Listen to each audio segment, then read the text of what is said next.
यदि मैं कहूँ कि 88,000 ऋषियों को भोजन कराने का अवसर आया हुआ है, तो आप कहेंगे भाई इतने सारे संतों को, ऋषियों, ब्राह्मणों को भोजन कैसे कराएंगे। तो आइए आप सहज में एक छोटा सा व्रत करके 88,000 ऋषियों को भोजन कराने का पुण्य प्राप्त कर सकते हैं। इसका नाम है एकादशी। और ये जो अभी एकादशी आ रही है, जिसका नाम योगिनी एकादशी है ना। तो आइए योगिनी एकादशी का मुहूर्त जानते हैं और इसकी विस्तृत व्याख्या भी बताएंगे। और इस समय पूरे देश में योगिनी एकादशी के बारे में लोग दो भागों में बट चुके हैं। कुछ लोग कह रहे हैं कि हम 10 तारीख को करेंगे, कुछ लोग कह रहे हैं कि हम 11 जुलाई को करेंगे। अब सवाल है या तो 10 जुलाई या तो 11 जुलाई। ठीक है, मैं आपके सामने एकदम दूध का दूध कर दूंगा, पानी का पानी कर दूंगा। क्या कारण है, किसी को दोष मत देना। यदि कोई संत आपको 11 जुलाई करने का सलाह दे रहे हैं, इसका मतलब ये नहीं कि 10 जुलाई को करने वाले गलत हैं, या यदि कोई संत 10 जुलाई को दे रहे हैं सलाह करने का तो 11 वाले गलत है। ऐसा कभी नहीं बोलना चाहिए। हमारे सनातनियों में सबसे बड़ी समस्या है कि हम ही अपने धर्म की बुराई करते हैं, हम ही एक दूसरे का काट छांट करने लगते हैं। पहले उसके तथ्य को समझिए, और ये समझ लेंगे तो आप कहेंगे हाँ दोनों सही है।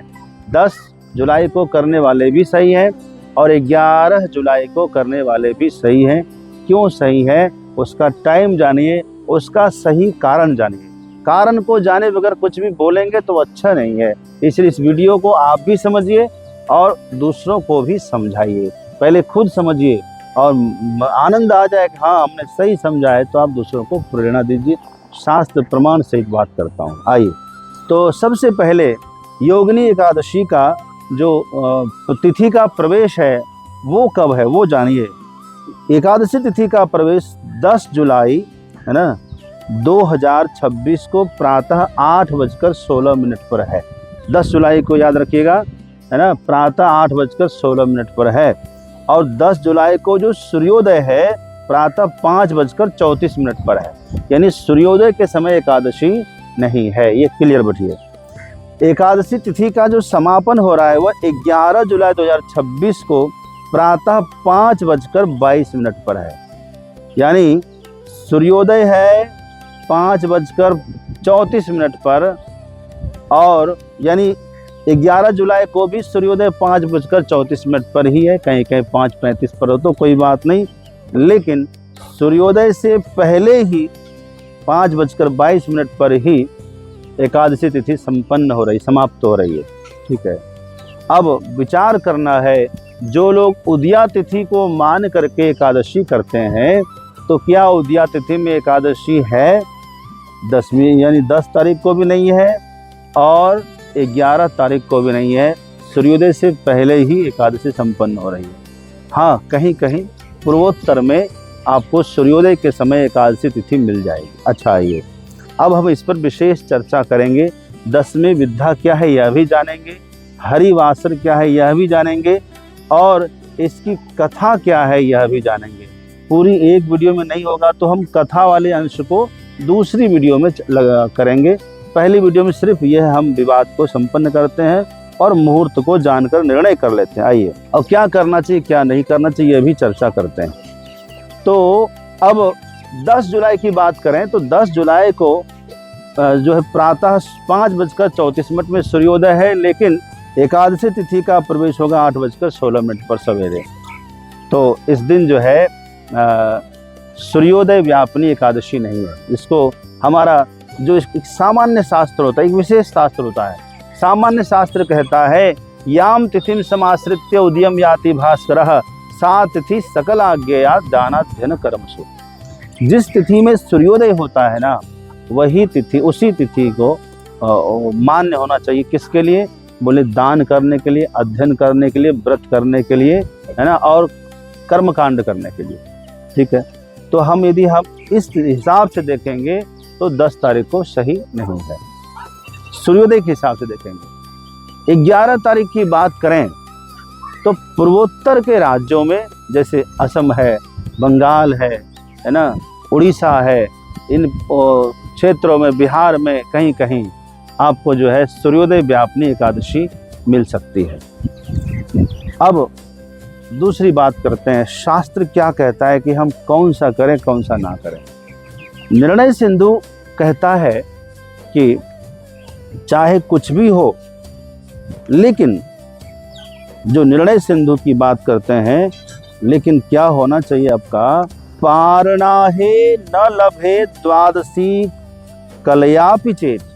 कहते हैं कि पारण के समय कम से कम एक कला द्वादशी मिलनी चाहिए, है ना। ये निर्णय सिंधु का मत है। पारणाहे न लभे द्वादशी कलयापि चेत तदानीम दशमी विद्या उपोष्या एकादशी तिथि।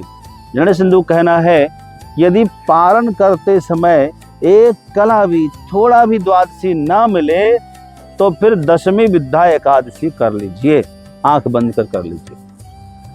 अब यदि हम पारण की बात करें कि सूर्योदय से पहले कोई पारण तो करेगा नहीं, इस हिसाब से 11 जुलाई को सूर्योदय से पहले ही एकादशी संपन्न हो रही है, ठीक है। लेकिन द्वादशी आपको बढ़िया से मिलेगी।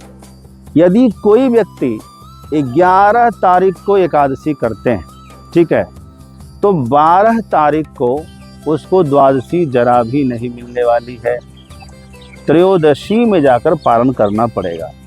इस हिसाब से जो है विचार निर्णय सिंधु ये हम मत दे रहा है। अब एक मत और दे रहा हूँ, यह भी आपको जानना चाहिए। लिखा है, दूसरा मत है हरिवासर। एक और चीज़ है इसमें, हरिवासर भी आ रहा है। यदि आप 10 तारीख को एकादशी करते हैं तो 11 तारीख को हरिवासर भी आपको समझना होगा। सुबह 10:32 पर हरिवासर। हरिवासर क्या होता है, द्वादशी तिथि का चतुर्थांश, यानी द्वादशी तिथि यदि 16 घंटे की है तो उसका चतुर्थांश होता है 4 घंटा। 4 घंटा द्वादशी को बीतने के बाद ही आप पारण करिए, नहीं तो क्या होता है, हरिवासर में पारण करने पर एकादशी का पुण्य नष्ट होता है। वो हरिवासर क्या होता है, हरि आराधना के लिए। एकादशी तो आपने भगवान की आराधना उपासना किया ही, परंतु द्वादशी में भी भगवान की आराधना विशेष करनी होती है। वो क्या है कि भगवान को तुलसी अर्चन करिए, अथवा जो है भगवान का जो है विष्णु सहस्त्रनाम स्तोत्र पाठ करिए, भगवान का पंचामृत स्नान कराइए। ये आराधना उपासना के लिए होता है। हरिवासर इसी को बोलता है। भगवान को भोग लगाते 4 घंटा बिता दीजिए, यानी चतुर्थांश बिता दीजिए, उसके बाद आप पारण करिए। इस हिसाब से देखेंगे तो 10:32 के बाद, यानी 11 बजे के आसपास आप जो है पारण कर सकेंगे। जो व्यक्ति 10 तारीख को एकादशी करेंगे, वह व्यक्ति 11 जुलाई को 11 दिन में 11 बजे के बाद ही आप पारण करें तो आपके लिए अच्छा होगा। लिखा है, द्वादश्याः प्रथमः पादो हरिवासर संज्ञकः तमतिक्रम्य कुर्वीत पारणम विष्णु तत्परः। भगवान विष्णु को प्यार करने वाले, प्रेम करने वाले साधक क्या करें, द्वादशी का प्रथम पाद जो हरिवासर होता है उसको छोड़ करके फिर पारण करना चाहिए, ठीक है। अब आइए, इसका भी है कि किस किस महीने में यह अवसर आता है। हर एक महीने का नहीं होता है, लेकिन सामान्यतः आप नियम मान लीजिए कि हमको जो है द्वादशी का प्रथम पाद छोड़कर ही पारण करना चाहिए। यह भी आप नियम माने रहिए। अब आइए, 88 सहस्राणि द्विजान भोजयेत् यः तत्फलम समवाप्नोति योगिनी व्रत किन्नरः। कहते हैं 88,000 ऋषियों को कोई भोजन करा दे तो अलग बात है, लेकिन कोई मात्र योगिनी एकादशी का व्रत कर ले और सिर्फ एक ब्राह्मण या एक साधु संत को भोजन करने का, या जो है द्वादशी में भोजन करा के फिर भोजन कर ले तो बराबर हो जाएगा, है ना। न गायत्री समम मंत्रम न मातु परम दैवतम और न एकादश्या परम न काश्या परम तीर्थम न एकादश्या परम व्रतम। कहते हैं कि गायत्री के समान कोई बढ़ चढ़ के कोई मंत्र नहीं है। अपने बच्चे को गायत्री मंत्र का पाठ सिखाइए पढ़ना। दूसरा, अपनी पूजनीया माता जी के चरणों के समान कोई तीर्थ नहीं है। न काश्या परम तीर्थम, अपनी माता के से बढ़कर कोई देवता नहीं, कोई देवी नहीं। अपनी माता की सेवा पूजा करनी है। न काशी से बढ़कर कोई तीर्थ है और न ही एकादशी से बड़ा कोई व्रत है। तो एकादशी बहुत महत्वपूर्ण है, सबको करना चाहिए।